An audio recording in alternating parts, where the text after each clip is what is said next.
This dog had lived a life already, one filled with work and danger and moments that would never make the news. "A thank you," she whispered, unsure who she was thanking. The handler smiled faintly. "He doesn't understand thank you," he said. "I think he does," she replied. For a moment, none of them spoke. The city resumed its rhythm around them. Cars passed. Someone laughed too loudly at the bus stop. Life moved forward with unsettling ease. The handler stood and adjusted the leash. "You should get going," he said kindly. "The school, right?" She nodded. As she turned to leave, she glanced back once more. The handler and the dog were already walking away, their shadows stretching long across the pavement. She didn't know it yet, but that image would stay with her for years, returning in quiet moments, reminding her that rescue didn't always look dramatic. Sometimes it looked like persistence. Sometimes it looked like not letting go. And sometimes it looked like a dog dragging a heavy bag down a street that almost didn't notice. The boy survived the night, and that alone felt unreal. The handler learned this the next morning when the hospital called, their voice calm, professional, carrying news that landed heavier than any metal. Hypothermia, oxygen deprivation, bruising along the ribs. Neglect. The word hung in the air after the call ended, sharp and unfinished. The handler stared at the wall of his small kitchen while his coffee went untouched, thinking about how easily that bag could have gone unnoticed, how easily persistence could have been mistaken for nuisance. The dog lay at his feet, paws tucked beneath its chest, eyes half closed but aware. It always knew when something lingered. The handler reached down and scratched behind its ears, grounding himself in the familiar rhythm. "You did your job," he murmured, though part of him wondered why it still didn't feel like enough. Across the city, the girl sat at her school desk, staring at a worksheet she couldn't read. Letters blurred, numbers lost their meaning. Her teacher's voice drifted in and out like a radio losing signal. Every sound felt too loud, every movement too fast. She kept seeing the boy's face when the bag opened, the unnatural stillness, the moment when time seemed to hesitate. When recess came, she didn't run outside with the others. She sat on a bench, arms wrapped around herself, watching leaves skitter across the concrete. She felt older than she had the day before, as if something inside her had been rearranged without her permission. She wondered where the boy was now, whether he had someone holding his hand, whether he knew how close he had come to disappearing. That afternoon, the story broke. Not loudly. Not the way tragedies usually did. A short article online, a local news segment between weather and traffic. A police dog discovers abandoned child. Quick footage. No names, no faces. The handler watched it in silence, uncomfortable with how easily the moment had been flattened into sound bites. They showed his dog for a few seconds, wagging calmly beside him, and then moved on. The girl watched too, sitting beside her mother on a worn couch. Her mother gasped, hand flying to her mouth. "That's horrible," she said softly. The girl didn't answer.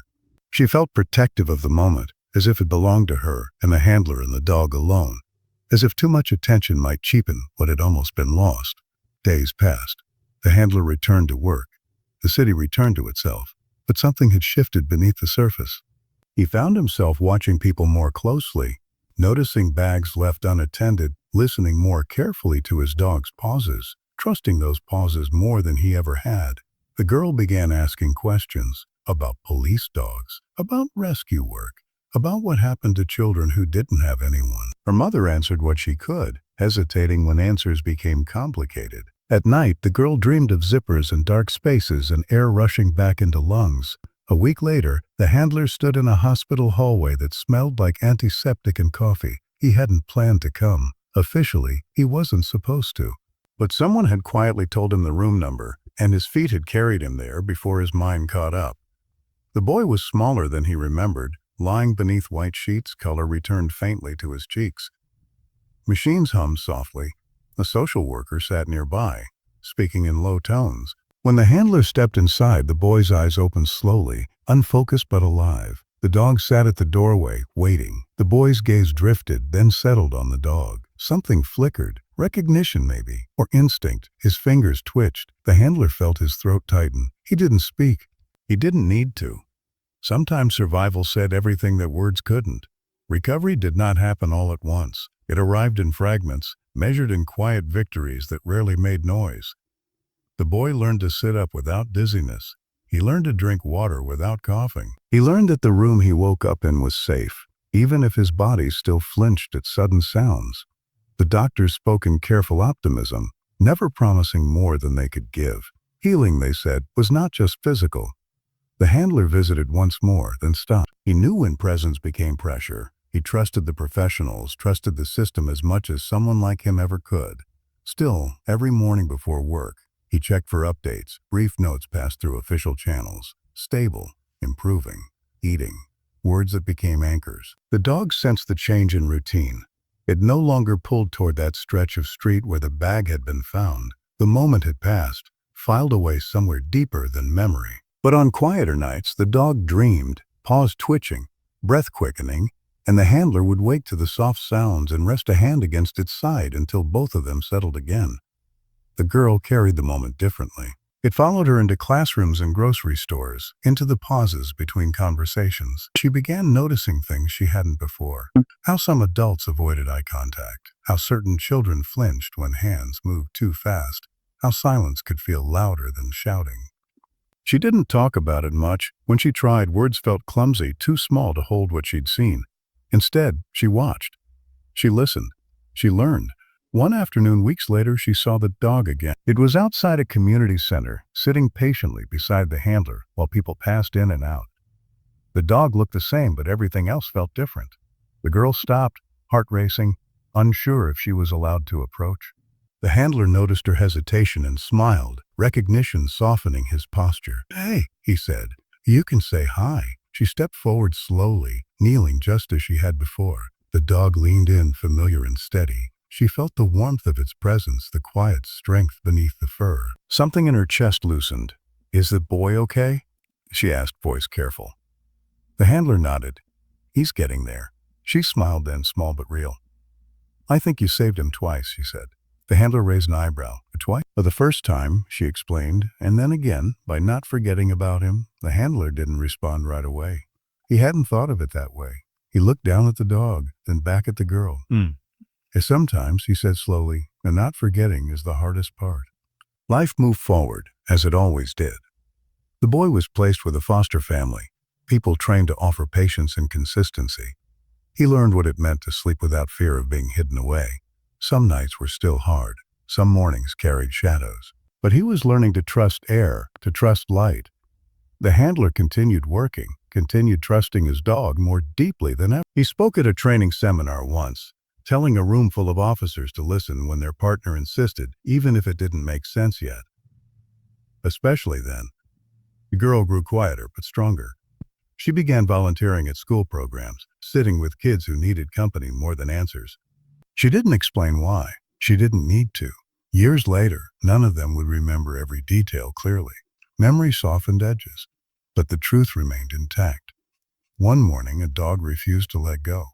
One man paid attention. One girl stayed when she could have walked away. And a life continued because persistence outweighed indifference. The boy's growth was slow, deliberate, like water carving stone. Each milestone carried the weight of small victories.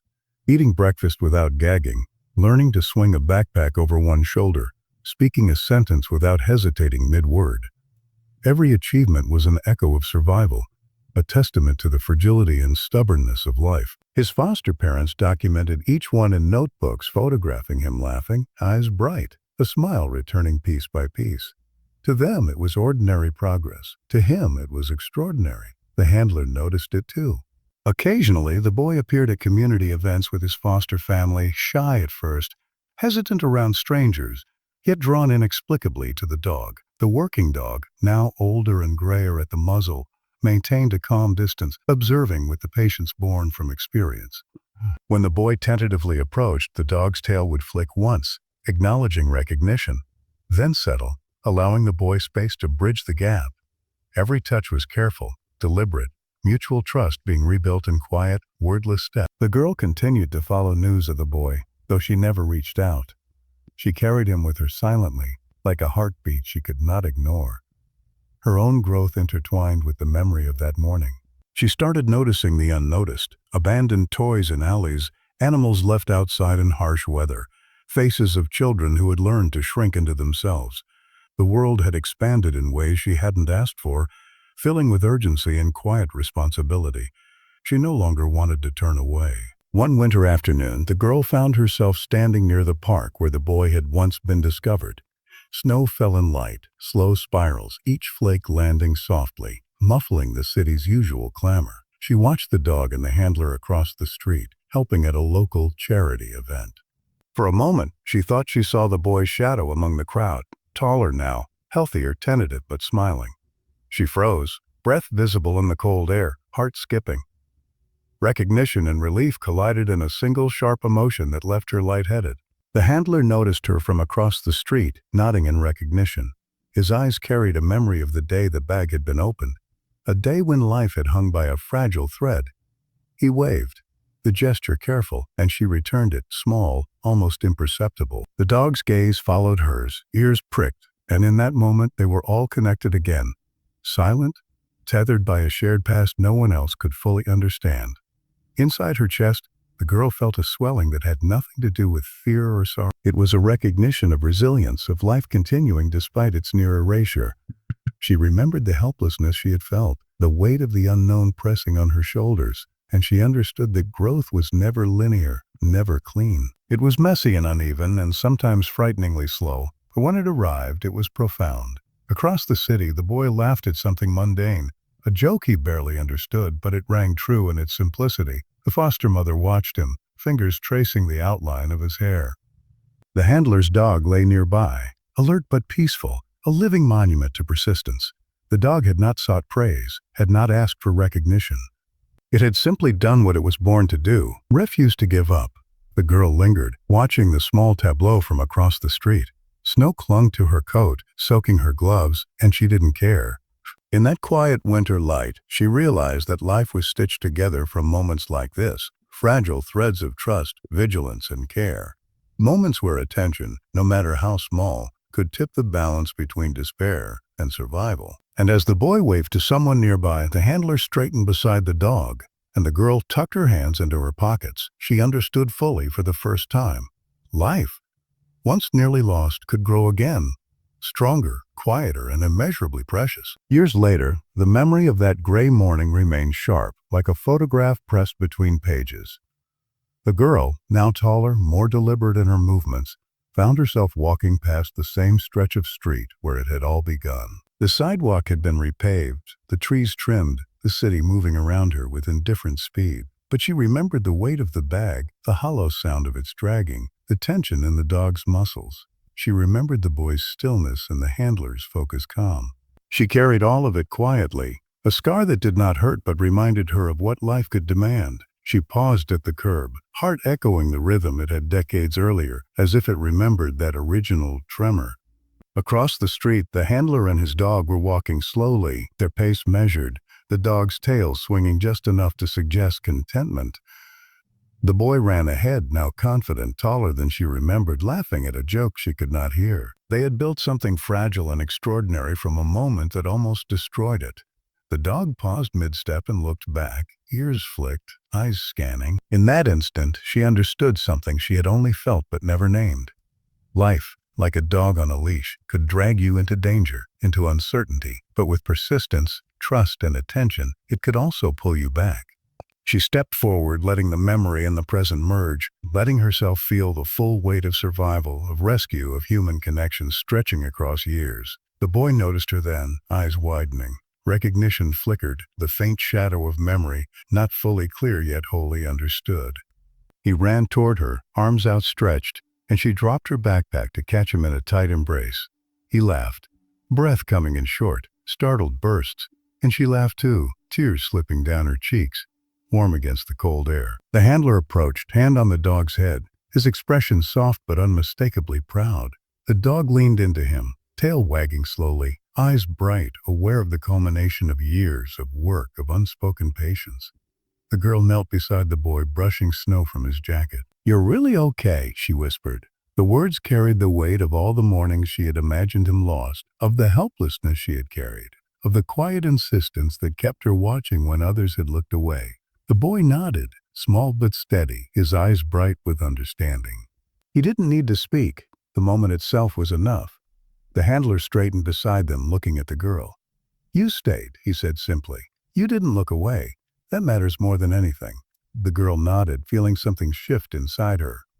It was the understanding that courage was not always loud, that rescue did not always come with applause, that persistence and attention could create miracles in silence. The dog sat tail thumping softly against the snow-dusted pavement. It had done its work decades ago in instinct and training, and yet it had remained patient, steady, a bridge between what had been and what could be. Its presence reminded them that loyalty, quiet insistence, and trust were forces more enduring than fear. They walked together then, the girl between the handler and the dog, the boy skipping ahead. Light slanted through the bare branches, shadows stretching long but soft. The city hummed around them, indifferent, but in that narrow pocket of street, life had been claimed, nurtured, and rebuilt. And in the quiet rhythm of steps, breath, and the dog's soft paw prints in melting snow, they all understood, without words, that survival was not just an event. It was a continuing story, stitched together from attention, courage, and the refusal to let go. The girl looked at the boy one last time before he ran ahead, laughter spilling into the wind, and she smiled, a slow, certain smile that felt like the closing of a circle.